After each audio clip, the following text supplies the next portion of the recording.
আপনারা যখন লিকুইড দুধ দিয়ে বাড়িতে টক দই তৈরি করেন, ওই টক দইটা কাটার পরে দেখবেন বেশ কিছুটা জল জমে থাকে। তো বন্ধুরা, এই জলটা আর জমবে না, কারণ আমি আজকে আপনাদেরকে সঠিক মাপসহ এবং এমন একটা সিক্রেট উপকরণ আছে, সেটা আমি দিয়ে দেবো লিকুইড দুধে। দিলেই দেখবেন আর জল কাটবে না। নমস্কার বন্ধুরা। তো বন্ধুরা, আজকে আমি আপনাদেরকে দেখাবো মিষ্টির দোকানের মতো একদম পারফেক্টভাবে টক দই কীভাবে তৈরি করতে হয়। বাড়িতে আপনারা এটা তৈরি করতে পারবেন, খুব সহজ পদ্ধতি। এবং আমি আজকে দেখাবো লিকুইড দুধ দিয়ে, যাতে আপনারা এটা সহজেই বাড়িতে তৈরি করে নিতে পারেন। সেজন্য রেসিপিটাকে খুব সহজভাবে আপনাদেরকে আমি দেখাবো। আর এই রেসিপিটা তৈরি করতে গেলে একটা মাপের প্রয়োজন হয়, সেই মাপের পদ্ধতিটা আজকে আমি আপনাদেরকে দেখাবো। মিষ্টির দোকানে দেখবেন এই ধরনের মাপ পদ্ধতিতে কিন্তু দই করা হয়। তো আপনাদেরকে আমি আজকে দেখাচ্ছি, আপনাদের সুবিধা হলে এই মাপ পদ্ধতিতে আপনারা দইটা করতে পারবেন। তো বন্ধুরা, চলুন শুরু করি। এখানে আমি দেখুন 1 লিটারের মতো লিকুইড দুধের একটা প্যাকেট নিয়েছি। এই প্যাকেট দুধটাকে আমি কড়াই দেব, দেওয়ার পর এটাকে আমি মাপবো। সেটা কিভাবে মাপবো সেটা দেখাচ্ছি।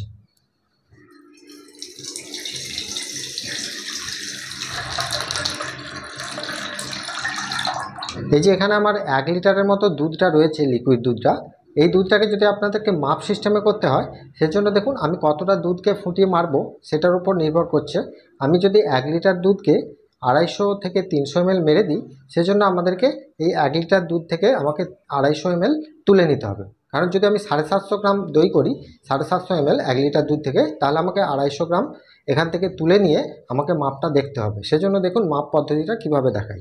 এটা হচ্ছে 250 গ্রামের একটা কাপ। এই কাপ থেকে আমি 1 লিটার দুধ থেকে, এই দেখুন 1 লিটার দুধ থেকে আমি 250 গ্রাম দুধ কিন্তু এখানে তুলে নিচ্ছি। মানে এইটা এখন 1 লিটার দুধ ছিল, এটা থেকে আমি 250 গ্রাম এই 250 ml তুলে নিয়েছি। তার মানে এখানে রয়েছে এখন 750 ml, আর এটা আছে আপনাদের 250 ml। তাহলে মোট 1 লিটার দুধ থেকে আমি ভাগ করে নিলাম। এই যে আমি ভাগটা করলাম, তার মানে কি হবে, যে মাপটা নেব ওই মাপেই কিন্তু দুধটা আমার থাকবে। যে ফোটাবো দুধটা, সেটা একটা মাপ সিস্টেমের মধ্যে আসছে। সেজন্য দেখুন মাপটা আমি কিভাবে নিচ্ছি। দেখুন ধরনের একটা চাটু বা খুন্তি নিয়েছি, এই ধরনের একটা গার্ডার কিংবা সুতো, যেটাই হবে। আমার কাছে এখন সুতো নেই, সেজন্য এই গার্ডারটা দিয়ে আমি আপনাদেরকে দেখিয়ে দিচ্ছি। সেজন্য দেখুন গার্ডারটা প্রথমে আমি এই চাটুর মধ্যে এইভাবে জড়িয়ে দেব, জড়িয়ে দিলাম। এবারে এইটাকে আমি মাপবো 750 ml দুধটাকে কিভাবে মাপছি। দেখুন এদিকে দেখুন, এই যে এখানে বসাচ্ছি, বসানোর পর মিডিল, একদম মিডিলে দেখাতে হবে, করার মিডিল পজিশনটা এইখানটায়। তার মানে আমি যে দুধের মাপটা আসছে এটাকে আমাকে, এবারে দেখুন এই যে মাপটা আমি সেট করে নিলাম। মাপটা সেট করে নেওয়ার পর এবারে দেখুন মাপটা একদম পারফেক্ট দেখা যাচ্ছে, গাড়ারটা একদম ডুবে ডুবে। এবার দেখো এই যে মাপটা আমি করলাম, তার মানে এটাই আমার 750 ml দুধ আছে। তাহলে আমি টক দইটা এই মাপেরই করব। মানে টক দইটা আমি 1 লিটার দুধ থেকে দুধটা ফুটিয়ে মেরে 750 ml কিন্তু আমি টক দইটাকে নিয়ে আসবো। সেজন্য এই মাপ পদ্ধতিটা করলাম। আমি ফোটানোর পরে দেখিয়ে দেবো কীভাবে এটা আমি করছি। তো আরেকবার এখানে দেখুন মাপটা, এই যে মাপটা আমি করেছি, এটা 750 ml আছে। এই দুধটার সাথে কিছু পাউডার দুধ অ্যাড করতে হবে। এই যে 2 চামচ, একটা সিক্রেট রেসিপি আমি দিচ্ছি আপনাদেরকে, 2 চামচ, এই 2 চামচ গুঁড়ো দুধটা আপনাদেরকে দিতে হবে। এখানে আপনারা চাইলে যে কোনো পাউডার দুধ দিতে পারেন, আমি এখানে আমুল দুধটা ব্যবহার করছি। এই 2 চামচ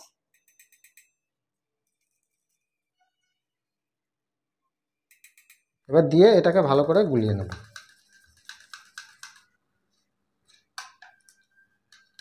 এবার এটা গুলিয়ে নিচ্ছি। এটা যখন গরম হবে দেখবেন অটোমেটিক গুলে যাবে। সেজন্য আমি এটা অর্ধেকটা গুলে নেওয়ার পর আমি এর মধ্যে দিয়ে দিচ্ছি। দেখুন এই দুধটার মধ্যে আমি কিন্তু সব একসাথে দিয়ে দিলাম। আমি গ্যাসেতে বসিয়ে দিলাম। বন্ধুরা, এখানে পাউডার দুধটা দিলে কি হচ্ছে, আপনাদের মনে প্রশ্ন আসতে পারে কেন দেওয়া হলো।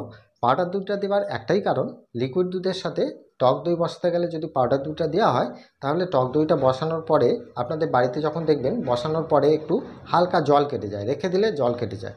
তো সেই জলটা যাতে না কাটে, সেজন্য আমি এখানে গুঁড়ো দুধটা দিলাম। কারণ গুঁড়ো দুধে জমাটি ভাবটা খুব ভালো আনে। সেজন্য লিকুইড দুধের সাথে আমি 2 চামচের মতো, 1 লিটার দুধে 2 চামচ, মানে এখানে 20 গ্রামের মতো পাউডার দুধ আমি অ্যাড করলাম। দিয়ে এটা করে নেব। আর এখানে আপনাদের বুঝতে যদি সুবিধা হয় সেজন্য আমি এই মাপ সিস্টেম পদ্ধতিটা আপনাদেরকে দেখাচ্ছি। আপনারা এই পদ্ধতিতে যদি করেন দেখবেন দইটা কিন্তু একদম পারফেক্ট হবে। কোনো মাপ বা কতক্ষণ ফোটাতে হবে এরকম কিছু ব্যাপার আপনাদের আসবে না। মোটামুটি যে মাপের মধ্যে থাকবে সেই মাপে এসে গেলেই আপনারা গ্যাসের ফ্লেমটি অফ করে দিয়ে দইটা বসাতে পারবেন। দুধটাকে একটু এইভাবে একটু ভালো করে নাড়বেন যাতে কড়ার গায়ে যেন লেগে না যায়। এরকম একটু টাইম নিয়ে করবেন। মিনিমাম আপনাদের টাইম লাগবে 5 থেকে 10 মিনিটের মধ্যেই কিন্তু এই দুধটা 250 গ্রামের মতো মরে যাবে। এই সিস্টেমটায় যদি আপনারা দইটা তৈরি করেন তাহলে কি হবে বলুন তো, আপনারা আন্দাজে হয়তো দইটাকে ফুটিয়ে মারবেন, সেজন্য কি হবে যে 250 গ্রাম ফুটিয়ে মারতে যেয়ে সেখানে আপনাদের একটু বেশি পরিমাণ হয়ে যেতে পারে বা কম পরিমাণ হয়ে যেতে পারে।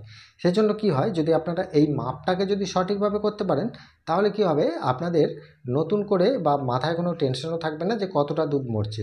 মোটামুটি এই মাপের সমানে যখনই এসে যাবে দুধটা, তখনই কিন্তু সঙ্গে সঙ্গে আপনারা গ্যাসের ফ্লেমটিকে অফ করে দিয়ে দইটা নামিয়ে দেবেন। যেটাই আমি করছি, দেখুন এখন আমার দুধটা এখনও ফুটছে, সেই জন্য আমি ফোটার সময় একবার মাপটা দেখে নিচ্ছি। মাঝে মাঝে একবার দুবার মাপটা দেখে নিতে হবে যে মাপটা হয়েছে কি না। যদি হয়ে যায় তখনই আমি নামিয়ে দেবো। আর এখানে কোনো কিছু করার দরকার নেই। একটা সিম্পল রেসিপি, আপনারা এটা খুব সহজে বাড়িতে তৈরি করতে পারবেন। আর এই টক দইটা দেখবেন, টক দইটা যখন আপনারা চামচে করে কাটবেন, কাটার পরেও কিন্তু আপনারা দেখতে পাবেন যে এখান থেকে জল কাটছে না বা নরম ভাবটা থাকছে না, একদম টাইটভাবে একটা টক দই পাবেন। এই রেসিপিটা যদি সঠিকভাবে আপনারা ফলো করেন দেখবেন আপনাদের কোনো অসুবিধা হবে না, আপনারা একদম পারফেক্টভাবে এটা তৈরি করতে পারবেন। তো বন্ধুরা চলুন আমি দেখাই এবার আপনাদেরকে। এবার যে দুধটা ফুটছে, দুধটাকে আমি গ্যাস কমিয়ে দিয়ে অল্প অল্প আস্তে আস্তে করে ফোটাচ্ছি। এবার ফোটাতে ফোটাতে আমি একবার দুবার চেক করে দেখে নিয়েছি। তো এখানে আমি গ্যাসের ফ্লেমটিকে একটু কমিয়ে দেবো। কমিয়ে দেওয়ার পর আমি যে মাপটা এখানে করেছি, এই যে মাপটা আমার আছে, এই যে এই মাপের মধ্যে আমি একদম মিডিল বরাবর আমি কিন্তু মাপটা নেব। দেখুন এখানে আমার কিন্তু একদম পারফেক্টলি মাপটা কিন্তু চলে এসেছে।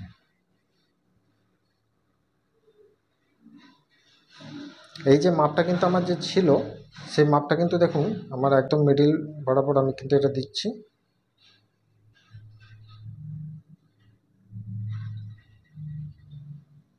দেখুন মাপটা কিন্তু একদম পারফেক্ট চলে এসেছে, মানে এখানে আর দুধটা ফুটিয়ে রাখার কোনো দরকার নেই।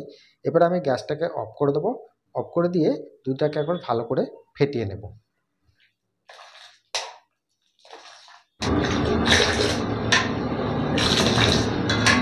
এই যে দুধের ওপরে একটা ফেনা বসছে দেখতে পাচ্ছেন সাদা সাদা, এই যে এটা কিন্তু ক্রিম হিসাবে কিন্তু দইয়ের ওপরে জমা হবে।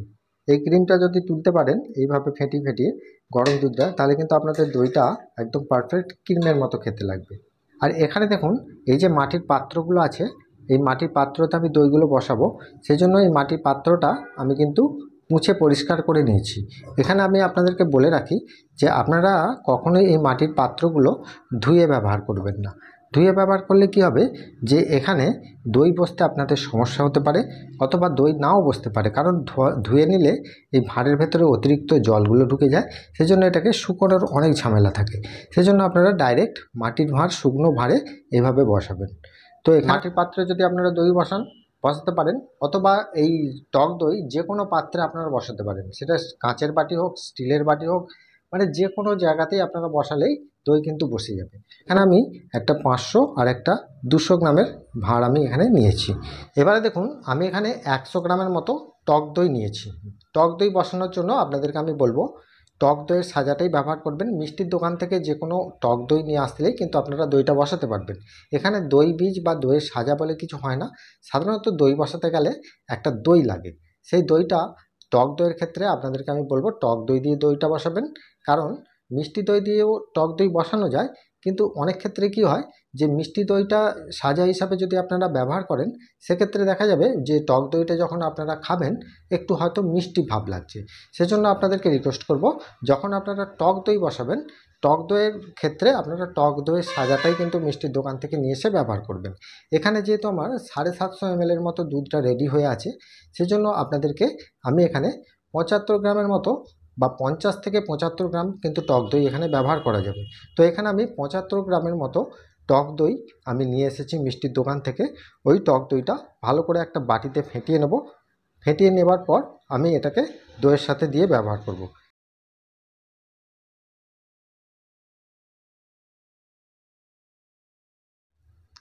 এবারে এটাতে এই যে দুধের যে ক্রিমের যে ফেনাটা উঠেছে দেখছেন, এই যে দুধটা ফেটানোর পরে যে একটা ফেনা হয়েছে, এই ফেনাটাকে আস্তে আস্তে এইভাবে চাটুয়ে করে তুলবেন। দুধ তুলবেন না, এইভাবে চাটুয়ে করে তুলবেন। এই যে ক্রিম ফেনাটা উঠলো, এটাকে আপনারা এই দইয়ের সাথে দিয়ে দেবেন।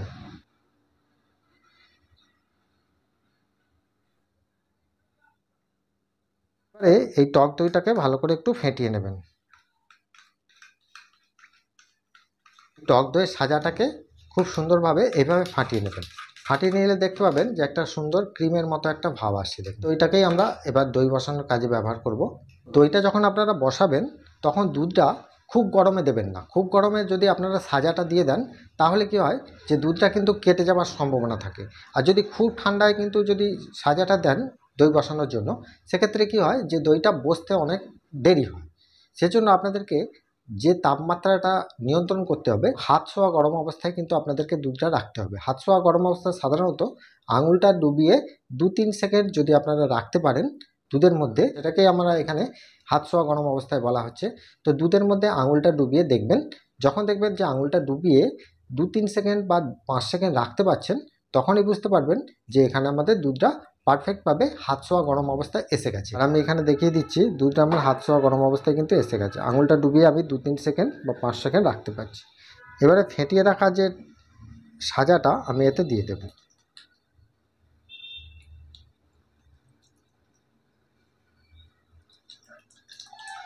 দেওয়ার পর চামচে করে শুধু একবার জাস্ট গুলিয়ে নেব। খুব বেশিক্ষণ ধরে গোলাবো না, তাহলে কিন্তু এটা ঠান্ডা হয়ে যেতে পারে। ওই জন্য জাস্ট একবার শুধু এরকমভাবে গুলিয়ে নিলেই এই দুধের সাথে এটা মিশে যাবে।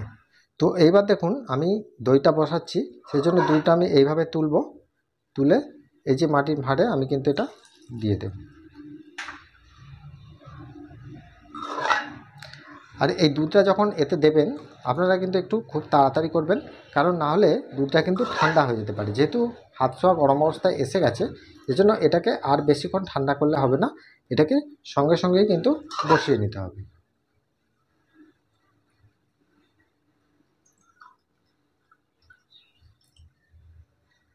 আরও এখানে আমার একটা ছোট্ট কাপ লাগছে।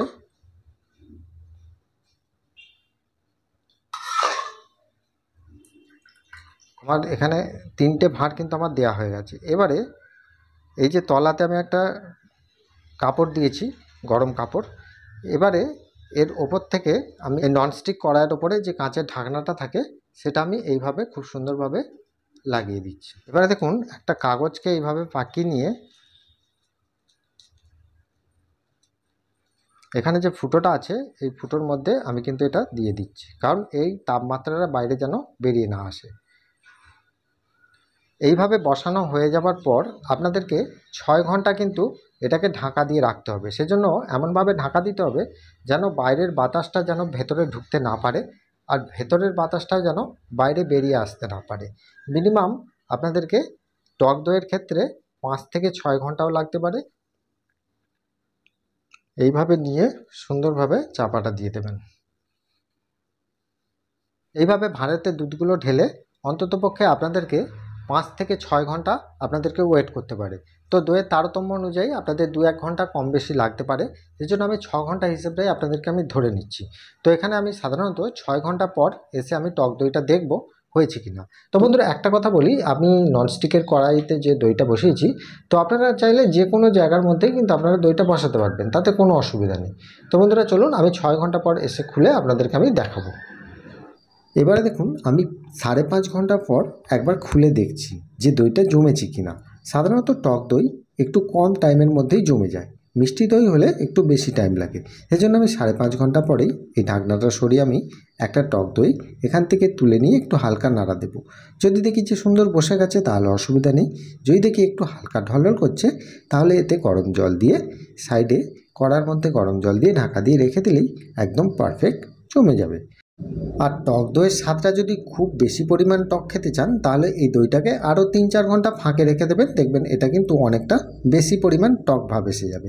এবারে টক দইটা যে আমার পারফেক্ট জমেছে সেটা দেখছেন কত সুন্দর একদম চাপ আমি কিন্তু এখনও ফ্রিজে ঢোকাইনি, তার আগেই আমি আপনাদেরকে কেটে দেখাচ্ছি যে কতটা সুন্দর চাপ সৃষ্টি হয়েছে। আর ভেতরে কিন্তু কোনো জল বেরোয়নি, যে দাগটা আছে বা যে কাটা অংশটা থেকে জল বেরোচ্ছে না। এটা যদি ফ্রিজে রেখে দেন দেখবেন আরও খুব সুন্দর টাইট হয়ে সেট হয়ে যাবে। তো বন্ধুরা, আজকের এই রেসিপিটা আপনাদের কেমন লাগলো সেটা আমাকে প্রত্যেকবারের মতো কমেন্টে জানাতে অবশ্যই ভুলবেন না। ভালো থাকবেন, সুস্থ থাকবেন। দেখা হবে আবার অন্য কোনো মিষ্টির রেসিপি নিয়ে। নমস্কার।